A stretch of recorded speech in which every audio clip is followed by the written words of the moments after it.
2003년 2월 이탈리아를 대표하는 F그룹의 지아니 아그넬리 회장이 사망했을 때 언론들은 이렇게 보도했다. 왕이 서거했다. 왕이 없는 이탈리아에서 왕으로 통했던 사람이 지아니 아그넬리다. 그런 그를 외조부로 둔 사람이 라포 엘칸이다. 세계적인 스타일 아이콘인 라포 엘칸. 오늘날 그는 이탈리아에서 파파라치를 몰고 다니는 최고의 엄친아이자 일명 제왕의 아들로 통한다.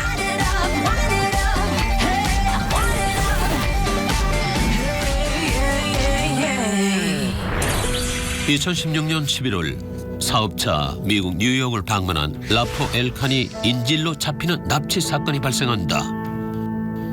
납치범의 협박에 의해 가족들에게 전화를 건 라포 엘칸은 납치범이 몸값으로 우리 돈 약 1,200만 원을 요구한다는 말을 남긴다.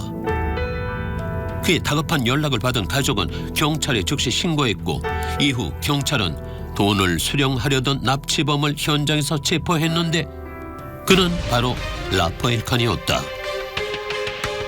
조사 결과 납치극은 성전한 호스티스와 함께 술과 마약에 돈을 탕진한 라포 엘칸이 꾸민 자작극이었다. 세상을 놀라게 한 억만장자 상속자 라포 엘칸 관련 불미스러운 이슈는 이것뿐만이 아니다. 2007년 7월 나폴리 앞에 카프리 섬에서 휴가를 즐기던 라포 엘칸은 주차장에 주차된 택시를 무단으로 몰고 가려다가 차 주인에게 적발된다. 당시 그는 주차된 차량이 F사가 생산한 자동차니까 내 차나 다름없지? 라는 설득력 없는 논리로 택시 운전사와 맞서다가 몸싸움을 벌이기도 했다. 이보다 앞선 2005년에는 코카인, 헤로인 등 약물 과다 복용으로 의식을 잃고 병원에 실려가 3일 동안 혼수 상태에 있다 깨어나기도 했다.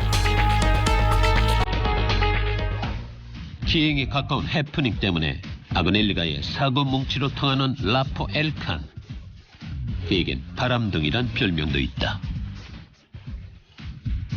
2003년부터 2016년까지 라포 엘칸이 만났던 여성들의 출신 국가는 이탈리아, 독일, 중국, 미국 등 다양했으며 연령대는 30대에서 50대인 것으로 나타났다. 그 가운데는 약혼까지 한 독일의 모델 셔마인 샤리바도 있었지만 결혼으로 이어지진 않았다. 그가 사귄 동양계 여성인 중국의 배우 쭈쭈는 라포 엘칸의 전 여친이란 사실만으로도 한동안 미디어의 스포트라이트를 받기도 했다. 유럽 남자치고는 비교적 작은 키인 170cm의 다소 큰 얼굴. 이런 신체적 한계에도 많은 여성들의 애정 공세를 받는 라포 엘칸. 부자라는 이유 외에 또 무엇이 그를 매력남으로 부각시키는 것일까? 바로 그의 창의적인 패션 스타일이다.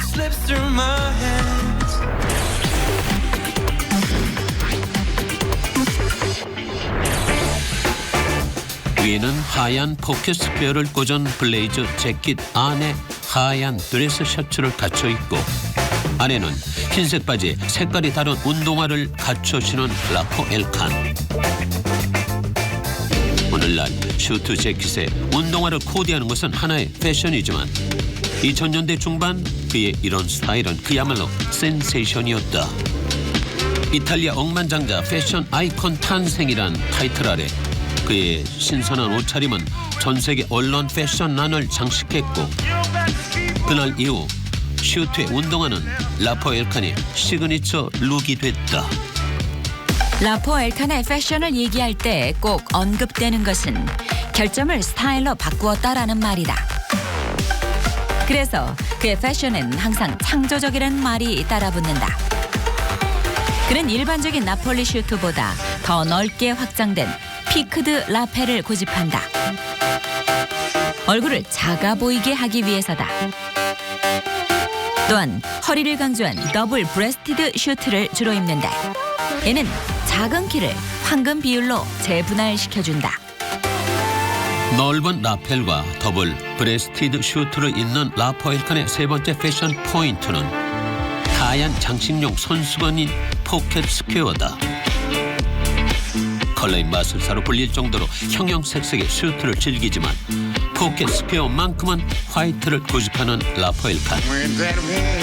자유분방한 슈트 스타일링의 창조자인 그는 항상 하얀 포켓 스퀘어로 장식해 신사의 우아함을 잃지 않는다. 라포엘칸의 네 번째 패션 포인트는 색깔을 맞추는 스타일링, 바로 깔맞춤이다. 특히 그는 슈트와 차의 깔맞춤으로 유명하다. F사의 특정 자동차 모델을 컬러별로 소유하고 있는 그는 오늘 무엇을 입을지 정할 때 중요한 것은 어떤 차를 타고 나갈지에 달려있죠. 라고 언급한 인터뷰에서도 알 수 있듯이 그날 타고 나갈 차와 어울리는 색깔의 슈트를 차려입고 외출하곤 한다. 이탈리아는 물론 전 세계 파파라치들의 표적이 되고 있는 만큼 패션은 물론 차까지도 주목을 받는다. 자동차 회사의 상속자로서 이보다 더 효과적인 마케팅 전략이 있을까?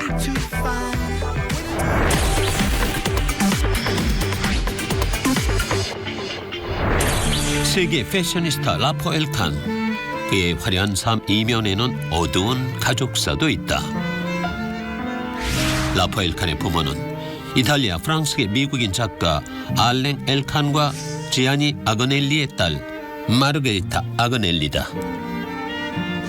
1975년 결혼과 함께 뉴욕에서 신혼살림을 차린 두 사람은 스라에 존, 라포, 지네브라 3남매를 두었지만 결혼 생활 약 6년 만에 2주에 살았던 런던에서 이혼한다.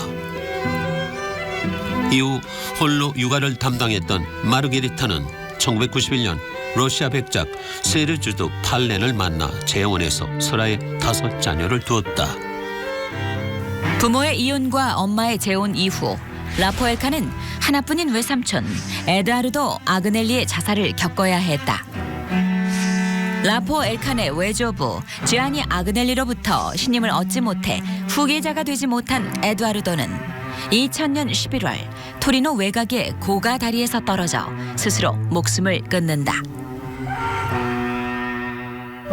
이런 자살 외에도 라포엘칸의 외가 아그넬리가에는 사고사로 인한 비극도 있었다.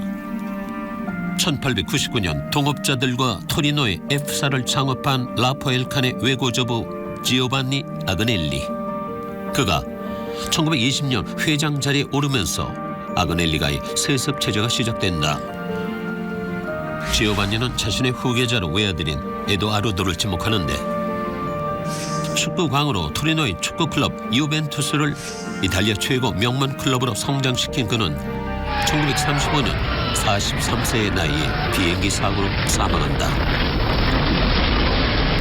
에도아르도의 죽음 이후 후계자로 지목된 사람이 바로 라포엘칸의 외조부 지아니 아그넬리다.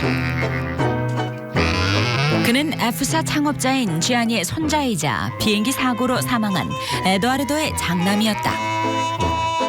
1966년 회장에 취임한 이후 지아니 아그넬리는 F사를 이탈리아 최고의 그룹으로 성장시킨다. 그런데 당대 최고의 기업가이자 스타일 아이콘이기도 했던 그는 한편으론 추문이 끊이지 않는 플레이보이였다. 존 F 케네디의 부인이었던 제클린 케네디, 스웨덴의 금발의 여배우 아니타 에크버그, 이탈리아 여배우 실비아 몬티 등 수많은 여성들과 연문을 뿌렸던 그는 윈스턴 처칠 전 영국 수상의 며느리이기도 했던 파멜라 해리먼을 사귀던 중 다른 여자를 임신시켰다. 그녀가 바로 라포엘칸의 외조모 마렐라 카라촐로다. 그녀는 초상 사진의 대가인 사진작가 리차드 아베드니 세상에서 가장 아름다운 여인으로 꼽을 정도로 매력적이었지만 지아니 아그넬리는 그녀와의 결혼 이후에도 다른 여성들과의 애정 행각을 멈추지 않았다. 라포엘칸의 외조모 마렐라는 남편의 여성 편력에 대해서 전기 작가에게 이렇게 말한 바 있다.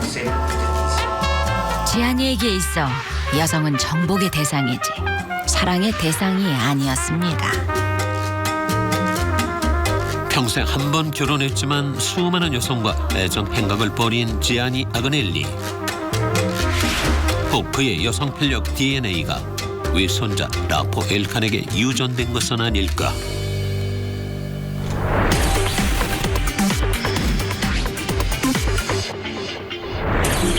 패션 감각, 플레이보이 기질 등 외조부와 비슷한 면이 많은 라포 엘칸이지만 정작 지아니 아그넬리가 후계자로 지목한 사람은 라포 엘칸의 형 존 엘칸이다. 1997년 21살의 나이에 외조부의 선택을 받은 존 엘칸.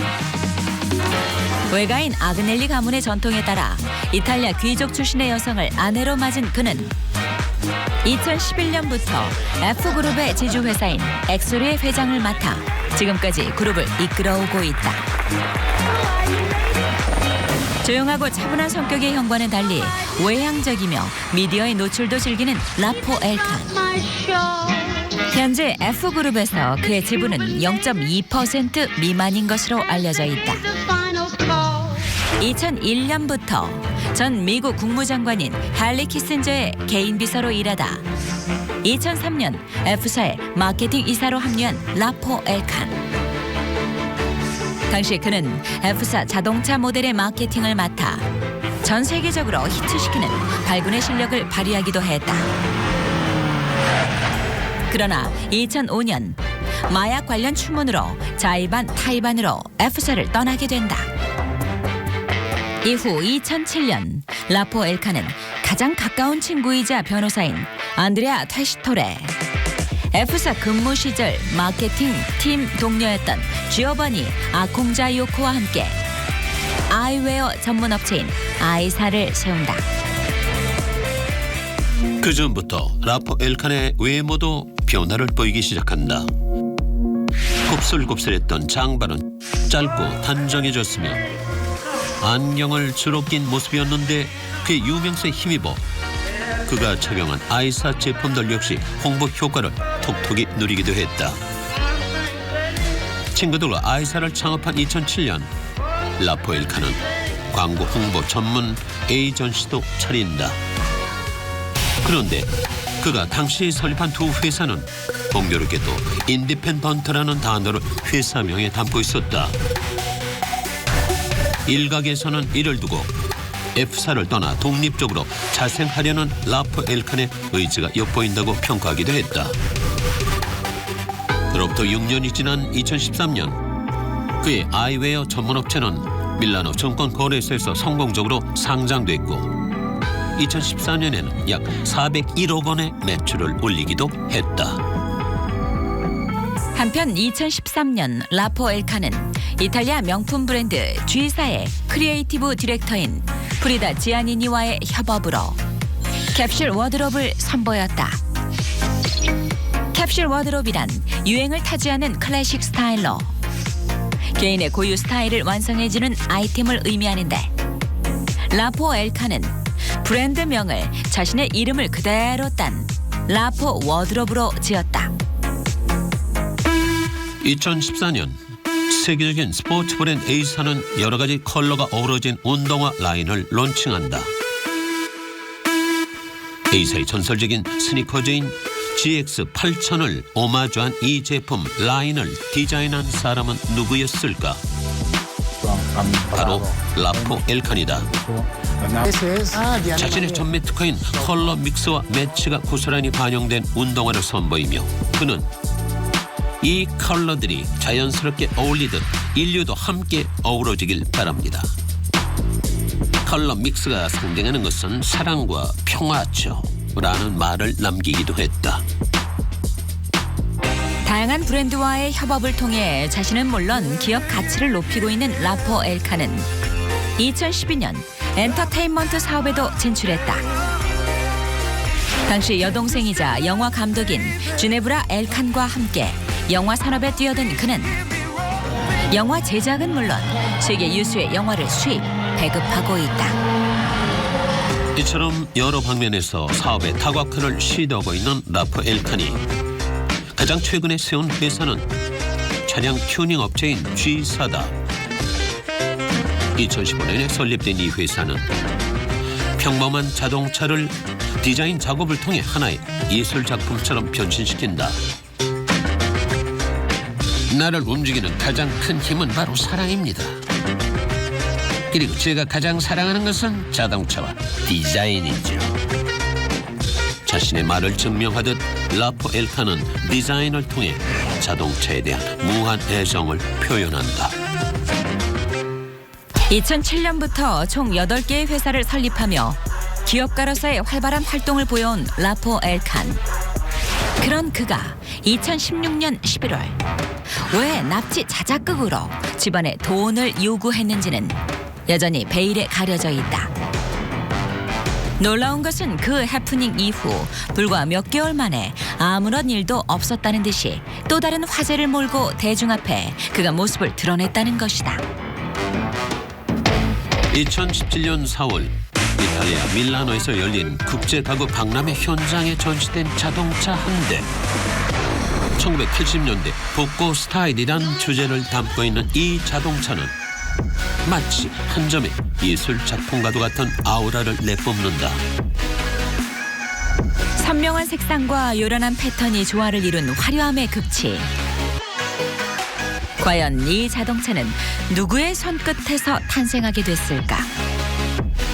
바로 라포 엘칸이 운영하는 G사의 디자이너들이다. 1980년대 복고풍 슈퍼카와 함께 멋지게 등장한 라포 엘칸. 이것은 어쩌면 추문을 뒤로 하고 자신만의 제국을 묵묵히 건설해 나가겠다는 라포 엘칸의 다짐을 상징하는 것일지도 모른다. 이미 덩치가 커져버린 가족 기업에선 제가 원하는 것을 할 수가 없죠. 저는 아그넬리 가문과 엘칸 가문에 대한 깊은 존경심으로 라포 기업을 만들었습니다. 그리고 엘칸이나 아그넬리의 세상이 아닌 라포의 세상을 만들어가고 있죠. 사람들은 라포 엘칸을 세상에서 옷을 가장 잘 입는 남자라고 한다. 하지만 그는 패션보다는 능력으로 더 주목받고 싶습니다. 라고 말한다. 한편에서는 그를 화려한 상속자, 모든 걸 다 가진 남자라고 한다. 그러나 그는 패셔니스타도 화려한 상속자도 아닌 열정적이고 호기심 많은 남자로 기억되길 바랍니다. 라고 말한다. 아그넬리는 이탈리아의 영구적인 권력기구다. 헨리 키신저가 남긴 이 유명한 코멘트는 이탈리아에서 아그넬리가의 존재감을 그대로 보여준다. 외조부가 이룩한 아그넬리 가문의 후광 덕분에 이탈리아에서 신의 아들 또는 최고의 엄친아로 불리는 라포 엘칸. 하지만 그는 이미 오래전 자신만의 제국 건설에 나섰다. 과연 일찍이 홀로 서기에 나선 그가 앞으로 외조부를 뛰어넘는 기업가가 될 수 있을까? 이것이 바로 그의 괴짜 행보에 이탈리아는 물론 전 세계가 주목하는 이유다.